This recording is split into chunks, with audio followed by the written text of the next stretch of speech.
बिस्मिल्लाहिर्रहमानिर्रहीम। 9th class new physics के हवाले से नई वीडियो के साथ हाजिर हैं और आज हम इंशाल्लाह unit 9 thermal properties of matter के न्यूमेरिकल्स को सॉल्व करेंगे।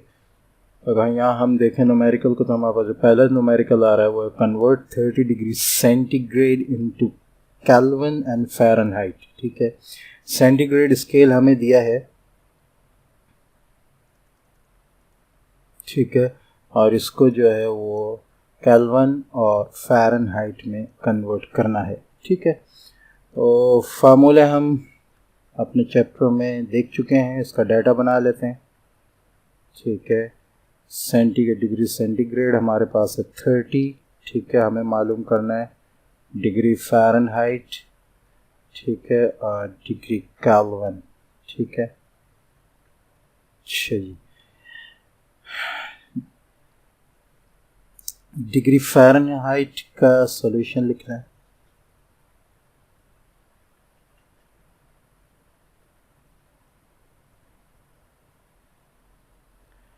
डिग्री फ़ारेनहाइट का फार्मूला हमारे पास था 1.8 multiply bye centigrade, degree centigrade, ठीक है, प्लस 32।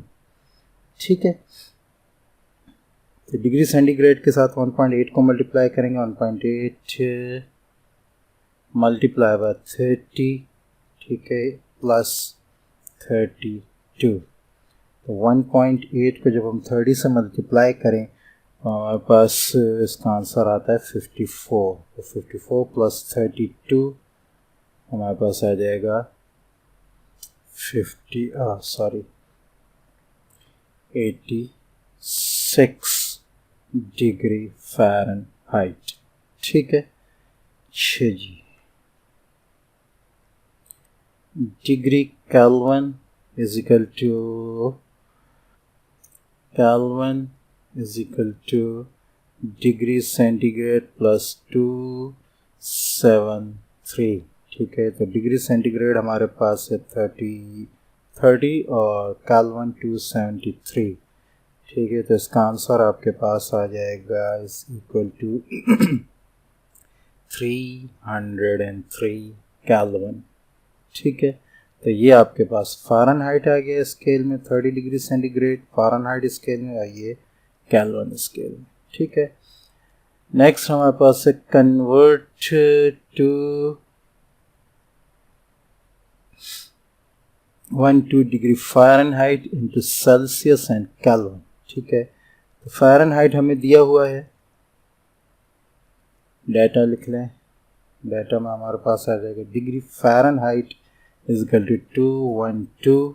ठीक है, डिग्री सेंटीग्रेड हमें मालूम करना है और केल्विन हमें मालूम करना है। तो पहले हम डिग्री सेंटीग्रेड मालूम करते हैं।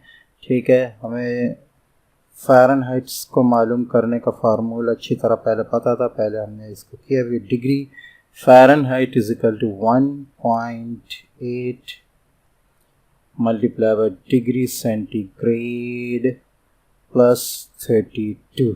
ठीक है, तो ये आपके पास हो जाएगा 32 को इधर ले जाएं।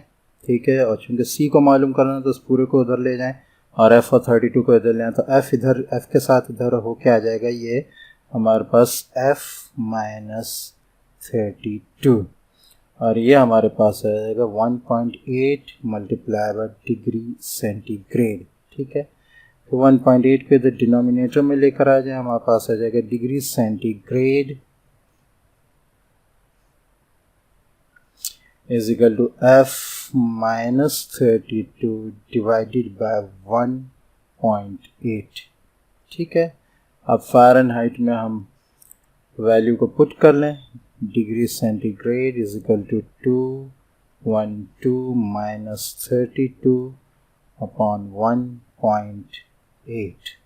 ठीक है, तो ये आपके पास आ जाएगा 180 अपॉन 1.8। ठीक है,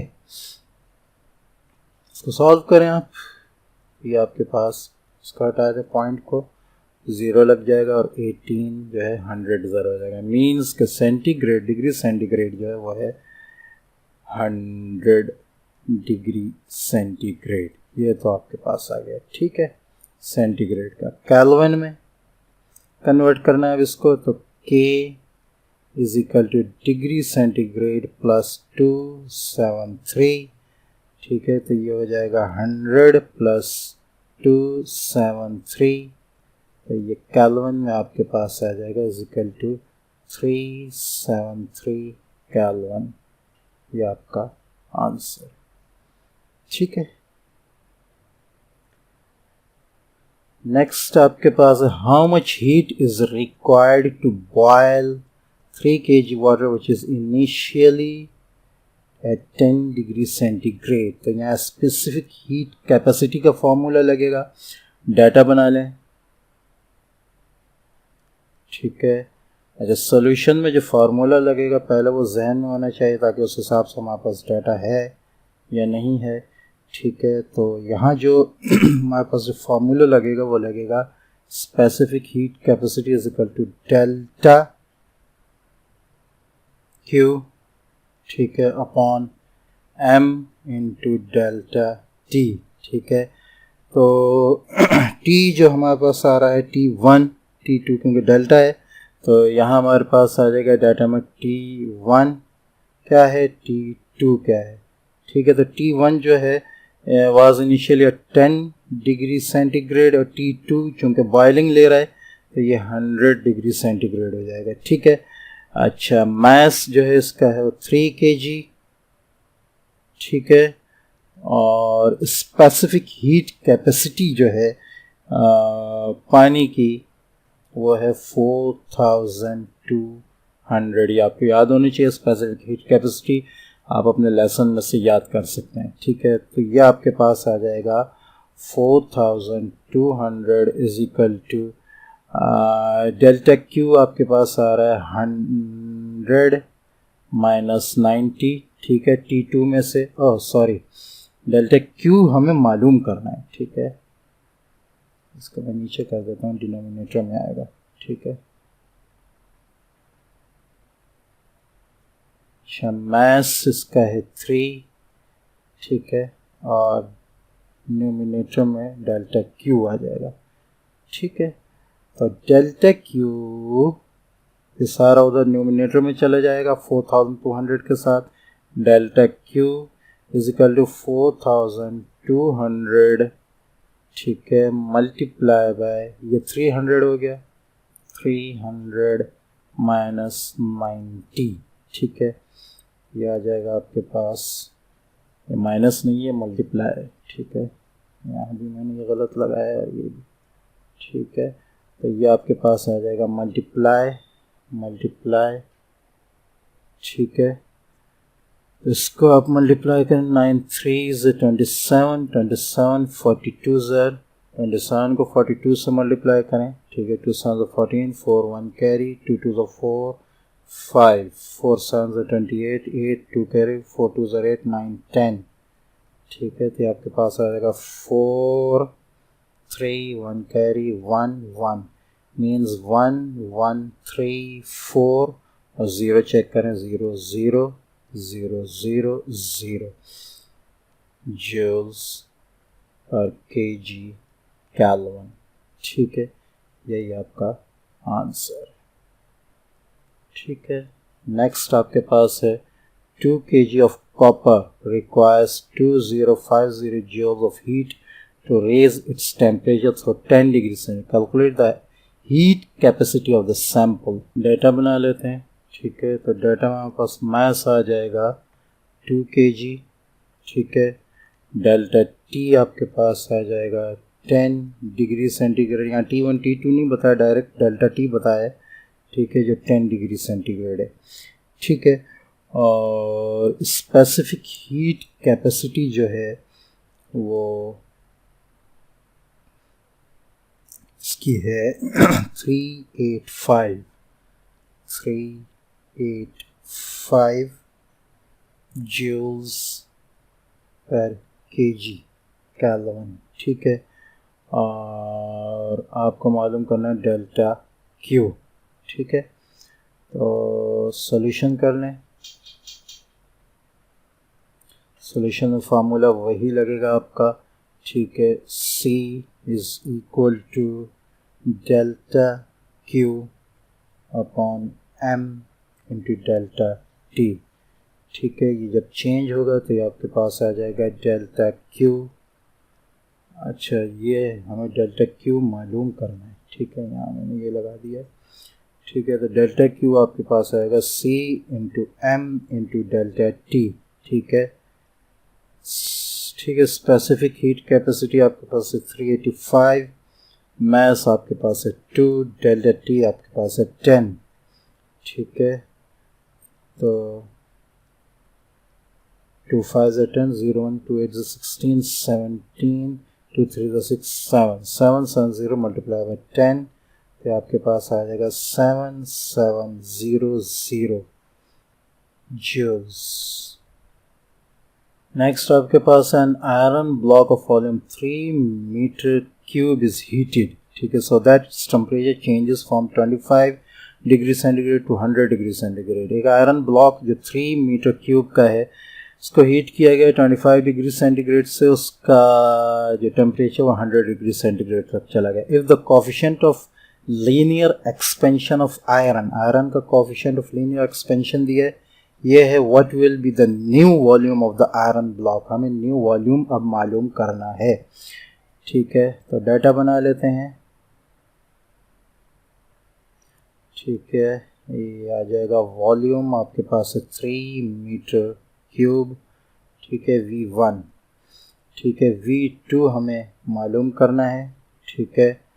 T1 आपके पास है 25 डिग्री सेंटीग्रेड और T2 आपके पास है 100 डिग्री सेंटीग्रेड, ठीक है।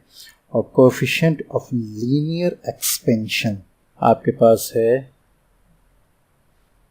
11 multiply by 10 raise to the power 6 -6, ठीक है, डिग्री सेंटीग्रेड, ठीक है। अच्छा, हमें पता है कि कोएफिशिएंट ऑफ वॉल्यूमेट्रिक एक्सपेंशन जो है वो लीनियर एक्सपेंशन से, ठीक है, beta is equal to 3a, ठीक है, यानी 3 के बराबर होती है। तो आप इसको यूँ कर लें, क्योंकि हमें वॉल्यूम मालूम करना है, तो लिहाजा हम इसको 3 से मल्टीप्लाई करेंगे। 3 multiply by 11 multiply by 10 raise to the power -6, ठीक है।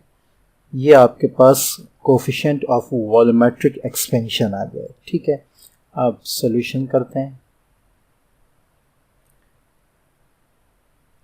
ठीक है। सॉल्यूशन में हमारे पास जो फार्मूला लगेगा वो लगेगा delta V is equal to coefficient of volumetric expansion multiply by volume 1,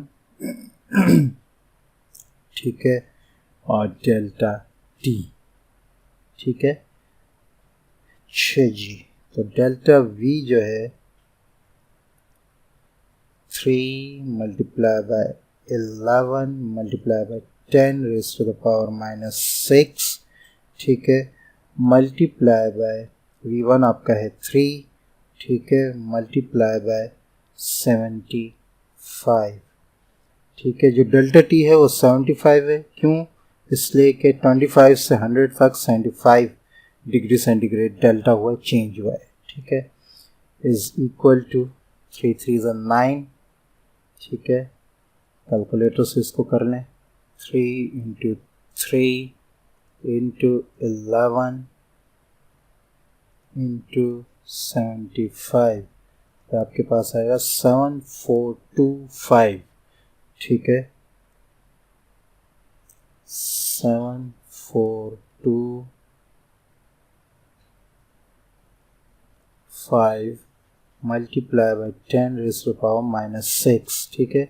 इसका स्टैंडर्ड फॉर्म में लेकर आ जाएं, is equal to 7.425 multiply by 10 raise to power -3, ठीक है, मीटर क्यूब। ये इसके अंदर जो है वो चेंज होगी, ठीक है। ये चूंकि इसका ये आंसर नहीं है, उसकी वजह ये कि ये डेल्टा है, यानी चेंज इन वॉल्यूम है, तो इसको हम 3 के साथ प्लस करेंगे, तो इसको हम पहले स्टैंडर्ड फॉर्म में लेकर आ जाते हैं ताकि इसमें 3 में जो है ये प्लस हो सके। ठीक है, तो ये आपके पास आ जाएगा मज़ीद 7 0 1 2 3, यहाँ तक पॉइंट आएगा। ठीक है, 4 2 5 प्लस 3। ठीक है, 3 पहले था आपके पास। अब ये इसका जो न्यू वॉल्यूम होगा वो होगा 3.007425 मीटर क्यूब। ये आपके पास V2 आ गया। यही आपका आंसर है। तो आज हमने यूनिट 9 के तमाम न्यूमेरिकल सॉल्व कर लिए हैं। 9 क्लास का तमाम कोर्स ऑलमोस्ट लॉन्ग और शॉर्ट क्वेश्चंस के अलावा कंप्लीट हो चुका है। इंशाल्लाह अब जो 9th क्लास के लिहाज से हमारे पास मैथ चल रहा है उसको अब हम फोकस करेंगे। अस्सलामु अलैकुम व रहमतुल्लाहि व बरकातुहू।